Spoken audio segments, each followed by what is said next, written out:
Hello everyone. तो आज हम पढ़ने वाले हैं अपने चैप्टर नंबर 7 के बारे में, जिसमें लिखा है कि अंडरस्टैंडिंग द मार्जिनलाइजेशन। अब देखो इस वर्ड का मतलब क्या होता है पता है कि अगर आपको जैसे कोई किताब लग रहा है, किताब में देखना कि जब आप ऊपर डेट वगैरह लिखते हो, साइड में आपको मार्जिन लाइन दिखती है। उस मार्जिन लाइन में हमेशा 1 2 3 क्वेश्चंस का शॉर्ट फॉर्म या आंसर्स या कुछ ऐसी टिपिकल चीज़ें लिखते हैं जो आपको अलग से देखनी होती है, राइट। तो हर एक देश के अंदर, हर एक कंट्री के अंदर, हर एक जगह पे कुछ रिलीजन्स होते हैं, कुछ लोग ऐसे होते हैं जो हमेशा माइनॉरिटीज़ में होते हैं, राइट। हम उनके बारे में पढ़ने वाले हैं कि उनके लिए सरकार ने आज तक क्या क्या किया है, राइट। जैसे कि आपको डेफिनेशन में दिख रही होंगी, when the group of the people और communities is belong to include from the majorities because of their language, costume और रिलीजन्स। कुछ लोग होते हैं, मोस्ट ऑफली इसके अंदर आपको कौन से लोग देखने को मिलेंगे? आदिवासी लोग होंगे, SC कम्युनिटीज़ हैं। आपको ये मोस्ट ऑफ वो देखने को मिलेंगी जिनके बारे में लोगों को पता तो है, पर ये होता है कि इसके अंदर माइनॉरिटीज़ के अंदर होते हैं जो मेजोरिटी लोगों से डिफरेंट होते हैं। जैसे आपको पता हो कि हिंदू लोग हैं तो आपको अलग से दिख जाता है कि हिंदू लोग हैं, मुसलमान लोग हैं तो आपको दिख जाता है कि वो मुसलमान लोग हैं। बट कुछ ऐसी कम्युनिटी भी होती हैं जिनको आप पहचान नहीं पाते हो, जिनको पहचानने के लिए आपको उनके टिपिकल उनके कॉस्ट्यूम्स को देखना पड़ता है, उनके लैंग्वेज को पहचानना पड़ता है, उनके धर्म को जानना पड़ता है, राइट। तो वो जो पीपल्स हैं, हम उनको कहते हैं कि वो लोग अलग रहते हैं, ठीक है। और उनके हिसाब से कौन कौन से लोग होते हैं, जो आपके चैप्टर के हिसाब से या फिर जो हम कहते हैं कि इंडियन कम्युनिटी के हिसाब से वो कौन से लोग होते हैं। तो ऐसे लोग जो फॉरेस्ट में रहते हैं उन्हें हम कहते हैं Adivasi. Around the 8% of the Indian peoples, ठीक है, इंडियन पॉपुलेशंस के 8% लोग ऐसे हैं। आप समझ लो कि पूरे कितने हम लोग 130 बिलियंस के आसपास की पब्लिक हैं, उनमें से 8% लोग ऐसे हैं जो आदिवासी कम्युनिटी से बिलोंग करते हैं। और ये लोग कहाँ रहते हैं? मोस्ट ऑफ लोग फॉरेस्ट से कम्युनिकेट करते हैं। मतलब इनको ये लोग, जैसे आपने अंडमान निकोबार के बारे में सुना होगा, वो कहीं ना कहीं इंडियन पार्ट्स हैं। अब वो इंडिया का पार्ट तो है, बट वहाँ पे आज भी डेट में वहाँ पे इतना कम्युनिकेशंस, इतने लोग एडवांस लोग नहीं हैं, राइट। तो ये लोग जो अपना घर बार चलाते हैं या फिर जो इनकी जो टिपिकल लाइफस्टाइल है वो डिपेंडेबल है किसके ऊपर? फॉरेस्ट के ऊपर डिपेंडेबल है, राइट। और तो इनको डिफरेंशिएट कैसे किया गया? इनके रिलीजन्स के ऊपर, इनके लैंग्वेजेस के ऊपर, ये टोटल डिफरेंट होते हैं और इनको हम कहते हैं आदिवासी लोग, ठीक है। आज के डेट में क्या हो रहा है, जो टिपिकल वहाँ पर रहते हैं उनकी बात अलग है, बट गुजरात के कुछ हिस्से हैं, मध्य प्रदेश के कुछ हिस्से हैं, राजस्थान के कुछ हिस्से हैं, राइट।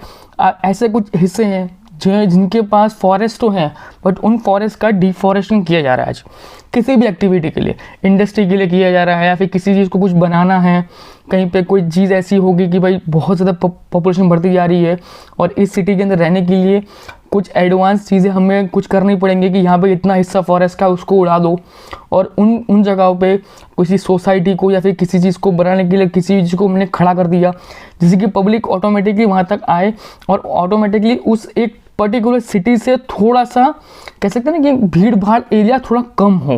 जैसे हम लोग आज की डेट में सुनते हैं कि बेंगलोर के में, तो बेंगलोर में क्या होता है कि अगर आपको एक जगह से दूसरी जगह जाना है तो टिपिकल गूगल मैप आपको कहता है कि भाई आपको वहाँ से जाने में 1 घंटा लगेगा, क्योंकि आपको ट्रैफिक जाम ही इतना मिल जाएगा, राइट। तो वो जब सिचुएशंस होती हैं तो इन सब का रीजंस कहीं ना कहीं ये कह सकते हैं कि डिफॉरेस्टेशन है, कि आपने डिफॉरेस्टेशन करके जो टिपिकल जो पब्लिक जो फॉरेस्ट में रहती थी आपने उनको निकाल के माइग्रेट करवाया, उनको फोर्सफुली बोला कि आप अब जाके सिटी में रहो। अब आपको पता है कि सिटी में ऑलरेडी पब्लिक ऑलरेडी यहाँ पे हैं, अब आप उनके अंदर और लोगों को ऐड कर रहे हो, सिंपल सी बात है। तो यहाँ पे एक डेंसिटी इतनी बन जाती है, इतने लोग आ जाते हैं कि पब्लिक को रहने के लिए अब जगह ही नहीं मिलती है, राइट। तो ये कहीं ना कहीं एक ये इफेक्ट हो जाता है जो आपको देखने को मिलेगा, ओके। आगे बात करते हैं कि कुछ ऐसे नंबर्स हैं रेस्ट ऑफ द पॉपुलेशंस के अंदर, कुछ ऐसे नंबर्स भी है जो माइनॉरिटीज़ में भी आ जाते हैं। मैं आपको समझा चुका हूँ। अब इन कम्युनिटीज़ के लिए क्या है, तो इन कम्युनिटीज़ के लिए कॉन्स्टिट्यूशन के अंदर सेफ गार्ड बनाया गया है। अब सेफ गार्ड्स क्या करता है? इन कम्युनिटीज़ को प्रोटेक्ट करता है। अब इनके लिए अलग अलग टर्म और अलग अलग कह सकते हैं हमने इन लोगों के लिए अलग अलग हमने आर्टिकल्स के अंदर डिफाइन किया हुआ है। जैसे एट्रोसिटी एक्ट होता है जो दलित ST HC के लिए होता है, राइट। तो ये सारे एक्ट ऐसे हैं जिसके अंदर हम लोगों ने उनको प्रोटेक्शन प्रोवाइड की है, वो हम आपको आगे आपको बताऊंगा किस तरीके से होता है। आगे बात करते हैं कि मुस्लिम जो कम्युनिटी है उसको हम कंसीडर करते हैं एज ए माइनॉरिटीज़ कंसीडर, ठीक है। 13.4% according to the 2001 total population है उनकी, ठीक है। 2011 तक वो पॉपुलेशन बढ़ के कितनी हो जाती है 14.23। इनकी कम्युनिटीज़ इतना ग्रो अप करती है अगले 10 सालों के अंदर। क्लियर, इतना वो लोग ग्रो अप करते हैं, 1% के आसपास का उनका ग्रो अप दिखता है। क्यों? क्योंकि हमने उनको प्रिजर्व रखा, हमने उनको बचा के रखा मीन्स कि उनको कुछ राइट्स दिए गए, उनको उनके कम्युनिटीज़ के लिए हम लोगों ने उनको जो उनको रिलीजन को कन्वर्ट करवाना था, या जो उनको रिलीजन्स के अंदर और भी चेंजेस करने थे, या फिर जिस तरीके से उनको रहना था, उनको उस चीज़ के लिए हमने प्रायोरिटीज़ दी, राइट। तो उनमें 10 सालों के अंदर 1% का ग्रोथ देखने को मिला। अब ये टिपिकल हमको एक चीज़ का डाटा नहीं मिला है, हमको हर एक कम्युनिटी का ऐसे अलग अलग डिफरेंट डाटा हमारे पास अवेलेबल हैं, जो आपकी बुक के हिसाब से अभी आपको देखने की जरूरत नहीं है इतना कुछ, बट आप इतना याद रख लो कि हर कम्युनिटीज़ के अंदर 1-2% का आपको ग्रोथ देखने को मिलेगा अगले 10 सालों के अंदर भी। क्लियर, आगे बात करते हैं। ये जो आपकी ये टिपिकल टर्म्स है ना, ये मोस्ट ऑफली हमेशा बिग कंट्रीज़ के अंदर डिफाइन करते हैं, और इसके अंदर पता है क्या है कि हर एक शेप से आपको देखना है। ऐसा नहीं कहना है कि आप जो लोग दुकान वगैरह खोल के बैठे हैं वो लोग इसमें नहीं आते होंगे। हो सकता है कि इनके पुराने पूर्वज लोग को किसी भी और रीज़न से रिलेटेड लोगों को वहाँ से निकाल के सिटी में ला दिया हो, तो किसी ना किसी का कहीं ना कहीं कोई ना कोई बैकग्राउंड हो सकता है, राइट। और तो हम उनके हिसाब से आज नहीं देखते, हम लोग किस हिसाब से उनको जज करते हैं कि ये लोग माइनॉरिटीज़ में आते होंगे। तो इकोनॉमिकली, सोशली, कल्चर्स, उनका पॉलिटिकल फैक्टर से हम लोग चेक करते हैं कि भाई किस सोसाइटी से बिलोंग करते हैं, किस तरीके से आते हैं, इनके जो वक्ता हैं या फिर इनके जो लीडर्स हैं ये किसको रिप्रेजेंट करते हैं, किस तरीके से ये लोग लोगों में इन्फ्लुएंस फैलाते हैं, या किस तरीके से इनका पूरा पर्सपेक्टिव रहता है अपने हिसाब से, राइट। तो ये सब कुछ हम लोग चेक करते हैं माइनॉरिटीज़ में, ठीक है। आगे बात करते हैं कि कि सबको पता होगा, मैंने पहले आपको स्टार्टिंग बता दिया कि इनका टिपिकल सिचुएशन कौन सी होती है कि ये लोग क्लोजेस्ट टू फॉरेस्ट रहते हैं। ज़्यादा से ज़्यादा लोग हमेशा आपको आदिवासी लोग कहाँ देखने को मिलेंगे, फॉरेस्ट में देखने को मिल जाएंगे, ठीक है। Okay, there are 500 different type of Adivasi groups in India. समझ लो, 500 से ज़्यादा, ओवर 500, मतलब मोर देन 500 जो होता है उसके आसपास के आपको आदिवासी ग्रुप देखने को मिलेंगे, जो डिफरेंट कम्युनिटीज़ में डिफरेंट एरियाज़ में रहते हैं। ऐसा नहीं है कि गुजरात के अंदर रहते हैं। आपको देखना हो तो आप अपर गुजरात के पूरे हिस्से में देख लो कि वहाँ पे आपको टिपिकल जो आपको फॉरेस्ट का एरिया देखने को मिलेगा ना, वहाँ पे आपको आदिवासी के कुछ ऐसे कम्युनिटी देखने को मिलेगी जिसके ऊपर आज तक ब्रिटिश ने कभी राज नहीं कर पाए थे, राइट। टिपिकल दाहोद के आसपास का कोई ज़िले है, वहाँ पे वहाँ का कोई एरिया कह लो, उनके आसपास का जो फॉरेस्ट एरिया है वहाँ पे ब्रिटिश तक ने उसके ऊपर राज नहीं कर पाए। क्योंकि वहाँ पे उनको वो रिफॉर्मेशन नहीं मिल रहा था, राइट। जो ब्रिटिशर्स को टिपिकल क्या चाहिए था कि लेबर वर्क चाहिए था, एक ऐसा वर्क चाहिए था कि जो उसके लिए मेहनत करे। अब सबको पता है कि जो टिपिकल सिटी से रहने वाले इंसान होते हैं, जो लोग वो खाते हैं उनके हिसाब से, और टिपिकल जो रूरल जो गांव में रहते हैं वो खाते हैं, इनमें बहुत डिफरेंशिएट होता है।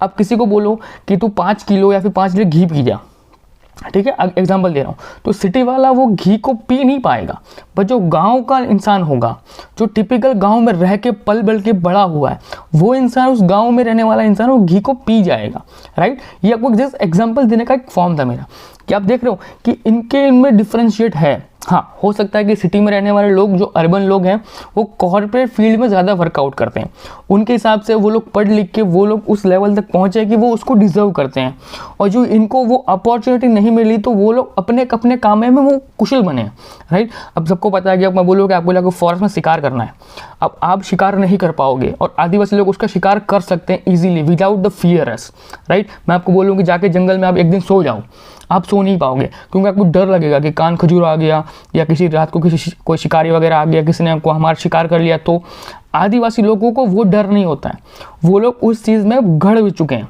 उनको पता है, उनको बचपन से उस चीज़ की ट्रेनिंग मिलती है, फिर उनको पता है कि उनको क्या करना है, राइट। तो इस तरह के कुछ लोग हैं। बाकी आपको मैंने जो ब्लू लाइन में आपको जितना टिक किया है ना, आपको एक बार पढ़ लेना कि इन जगहों पे आदिवासियों का डोमिनेंस स्टे कर सकते हैं, मतलब इन जगहों पे आपको मोस्ट ऑफ आदिवासी लोग देखने को मिल जाएंगे, ठीक है। आगे बात करते हैं कि देखो यार कि Adivasi was the mostly depend on the forest knowledge, उनके पास फॉरेस्ट का कुछ ज़्यादा ही नॉलेज होता है। आगे बात करते हैं कि ये लोग है ना हैवीली डिपेंडेबल होते हैं अपने कल्चर, अपनी कम्युनिटी को लेके फॉरेस्ट में रहते हैं लोग, ये कभी सिटी की तरफ माइग्रेट नहीं करते हैं। क्यों? इनको जब तक लगता है कि हर वो चीज़ जो उनको चाहिए वो अगर वो उनको फॉरेस्ट में अवेलेबल है तो सिटी में जाने की ज़रूरत कुछ नहीं है। क्लियर? आगे बात करते हैं। जितने भी प्री एक्टिव्स कह लो या प्री कॉलोनाइज थी, जो आदिवासी की जो वर्षों पहले थी, जो सालों पहले थी, ये जो प्री हिस्ट्रियंस में कह सकते हैं, वो लोग डिपेंडेबल थे हंटिंग गैदरिंग को लेकर, और वो लोग डिपेंडेंट थे शिफ्टिंग कल्टीवेशन के ऊपर, कि आज जिस जगह पे उन लोगों ने कुछ उगाया तो अगली बार वो उस जगह पे कुछ उगाएंगे नहीं, वो अपनी पूरी कम्युनिटी को लेके एक जगह पे शिफ्ट हो जाएंगे, फिर वहाँ पे पेड़ पौधों को वगैरह को सबको डिस्ट्रॉय करके, मतलब काट फूट के फिर से उस जगह पे कुछ चीज़ें उगाएंगे। वापस वहाँ पे सब कुछ खत्म होने के बाद फिर वो तीसरा साल आएगा, मतलब पहले साल जहाँ पे किया उसको छोड़ा, दूसरे साल किसी और जगह पे गए, वहाँ पे जो कुछ भी किया, अब जब तीसरा साल आएगा ना तो वापस वो जो फर्स्ट जगह थी ना वहाँ पे वापस आ जाएंगे। क्यों? उनको पता है कि वो एक साल के अंदर उस जगह पे और कुछ हो ना हो, पर वापस से वो जो फील्ड उन्हें छोड़ के गई है ना, जो लैंड उनको छोड़ के गई है या जो लैंड उन्हें छोड़ दी है, उस लैंड के ऊपर फिर से कुछ ना कुछ उगाने के लिए वो जो फर्टिलिटी थी वापस आ जाती है। तो ये लोग इस तरीके से शिफ्टिंग कल्टीवेशन का यूज़ करते थे। कुछ लोग ऐसे थे कि जो एक ही जगह पे प्लेस होके एक ही जगह पे कल्टीवेशंस को उन लोगों ने अपना लिया था। क्यों? उनको ऐसी ज़मीन वगैरह मिल चुकी थी कि उनको लग रहा था कि भाई इस जगह पे कुछ ज़्यादा ही फर्टिलिटी है, हम इनको प्रॉपरली यूज़ कर सकते हैं, राइट। तो उन लोगों ने उस पर ज़्यादा डिपेंडेबल रहे। तो आदिवासी लोग मोस्ट ऑफली इन सब सिनेरियो में रहते हैं, और इन सब के लिए इंडियन गवर्नमेंट ने बहुत अच्छे वर्कआउट किया। तो वो कौन कौन से थे वो हम आगे देखते हैं। देखो ये कुछ आपको मैंने मार्क करके दिखा दिया ना, ये सब कुछ आपको एक बार रीड कर लेना, जैसे कि आपके टिपिकल जो आपके पॉइंट ऑफ व्यू है आपको क्लियर हो जाएंगे। एक जो आपको बहुत अच्छी लाइन आपको पढ़ने को मिलेंगी वो ये थी कि 45% of the tribal groups in the rural areas, 35% in urban area live with the below poverty line, right. आपको लगता होगा कि जो गरीब लोग हैं, ठीक है, जो टिपिकल गरीब टर्म हम यूज़ करते हैं कि ये लोग गरीब है, ये गरीब है, वो गरीब नहीं है। क्यों? उसका पीछे का रीज़न ये वाला है सारे कि वहाँ पे माइंस को ओपन किया गया, वहाँ पे माइनिंग प्रोजेक्ट्स को लाया गया, वहाँ पे इंडस्ट्रीज को लाया गया, वहाँ पे ऐसी चीज़ों को वहाँ पे इंक्लूड कर दिया कि जो उनके जहाँ पे उनका कह सकते हैं कि उनका जो घर था, उनके घर को डिस्ट्रॉय करके आपने अपने घर के छतें भरना शुरू कर दिया, राइट। वो कहते हैं ना कि अगर आप किसी ऐसी टिपिकल एरिया में रहते हो कि जहाँ पे पहले फॉरेस्ट था तो वहाँ पे घर बना दो, तो जब कम्युनिटी वहाँ पे रहने के लिए आती है और आपको देखने को मिलेगा 6-7 महीने के अंदर आपको बिच्छू, सांप, आपको ऐसी टिपिकल चीज़ें आपको देखने को मिल जाएंगी। तो ये जब चीज़ें मिलती हैं तब लोग हमेशा एक टर्म का यूज़ करते हैं कि साले हम लोग वहाँ पे रहने नहीं गए थे, हमने उनके घर पे उनका घर तोड़ के हमने हमारे घर बनाए हैं। तो टिपिकल तो वो लोग तो वहीं से बिलोंग करते हैं, तो वो लोग तो आपको देखने को मिलेंगे, राइट। तो वो चीज़ आपको देखने को मोस्ट ऑफ मिलती होंगी। तो वो लोग भी इसी तरीके से रहते हैं कि जो वो उनको गरीब बनना नहीं था, वो अपने हिसाब से अपनी लाइफहुड में वो एंजॉय कर रहे थे। बस गवर्नमेंट से और जो कुछ पॉलिटिशियन के रूल आउट्स ने उनको अपनी जगह से हटा के किसी और जगह पे शिफ्ट करने में मजबूर कर दिया था, ठीक है। बाकी मैंने आपको बता दिया मुस्लिम कम्युनिटीज़ के बारे में कि उनको किस तरीके से प्रिजर्व किया गया, उनको एजुकेशन सेक्टर्स में, उनके सोशल इकोनॉमिक डेवलपमेंट्स में सरकार ने उनका साथ दिया, वाटर सप्लाई, इलेक्ट्रिसिटी सप्लाई, उनको पब्लिक एम्प्लॉयमेंट्स में और बेनिफिट मिले, जिससे कि सरकार ने बहुत अच्छे काम किए, ठीक है। और उन्होंने मुस्लिम कम्युनिटीज़ की जो कह सकते हैं ना कि उनको इम्प्रूव किया, राइट, कि उनको भी अलग अलग जगह पे प्रिविलेज मिलना शुरू किया कि उनको किस जगह पे किस तरीके से ऑडियंस के कनेक्ट थ्रू करना। कि भाई आज भी हम कहीं ना कहीं देखते हैं कि मोस्ट ऑफ जगह पे क्या होता है कि यहाँ पे सपोज क्या किसी कंपनी में काम करना है, तो उस कंपनी के अंदर आप देखोगे कि मोस्ट ऑफ सारी कास्ट को देखने को मिल जाएगा, पर उस कास्ट में मुस्लिम कम्युनिटी आपको बहुत कम देखने को मिलती होंगी। मोस्ट ऑफ जगह ऐसा होता है। मैं आपको एग्जांपल दे रहा हूँ, खाली जस्ट इमेजिन करने ना कि भाई आपने अगर आपके आसपास भी लोग देखे होंगे, तो आप भी किसी अगर टिपिकल स्कूल में पढ़ते होंगे तो आपको भी उसमें देखने को मिलता होगा कि आपकी स्कूल्स के अंदर जितने अदर कम्युनिटीज़ के बच्चे होंगे उसके हिसाब से मुस्लिम कम्युनिटी के बच्चे लिमिटेड होंगे, राइट। तो वो आपको देखने को मिलेगा। तो उन सब के लिए इंडियन गवर्नमेंट ने उनको प्रोत्साहित किया कि अब आप एजुकेशन सेक्टर में आइए, आपको सोशली इकोनॉमिक डेवलप अपने आप को कीजिए। आप जो आप टिपिकल आपका माइंड सेट है कि जो आपके पूर्वजों ने कर लिया या फिर जो आपके मम्मी पापा कर रहे हैं उनको हट के आप कुछ रीड आउट कीजिए, आप एजुकेशन सेक्टर में अपने आप को आगे बढ़ाइए। तो आज भी हम देखते हैं कि विश्व लेवल के ऊपर कहीं ना कहीं मुस्लिम कम्युनिटी में जो एजुकेटेड पीपल्स हैं वो लोग अलग रिफॉर्म करते हैं, मतलब वो अलग डेवलपमेंट के बारे में सोचते हैं, वो कभी कम्युनिटिज्म के ऊपर नहीं जाते हैं, राइट। तो उन सब के लिए हम लोगों ने इंडियन गवर्नमेंट ने बहुत अच्छे काम किए थे, राइट। बाकी सब कुछ आपने समझा दिया ये। बाकी हाँ, ये बुरखा हिजाब जो पहनते हो आपको आइडेंटिफाई कर लेते हो आप लोग कि भाई ये लोग मुसलमान लोग हैं, इस तरीके से आप समझ लेते हो। तो ये कुछ आपका ये चैप्टर था जिसके बारे में मैंने आपको डिटेल में बताया। होप आई आपको कोई डाउट वगैरह नहीं रहा होगा। अगर डाउट वगैरह हो तो आप कमेंट में पूछ सकते हो या फिर मेरे को डायरेक्टली कॉन्टैक्ट कर सकते हो। क्लियर? ओके, मिलते हैं नेक्स्ट लेक्चर में। तब तक इस लेक्चर में इतना ही। इस वीडियो को लाइक कीजिए, चैनल को सब्सक्राइब कीजिए। मिलते हैं नेक्स्ट लेक्चर में। Bye bye, take care.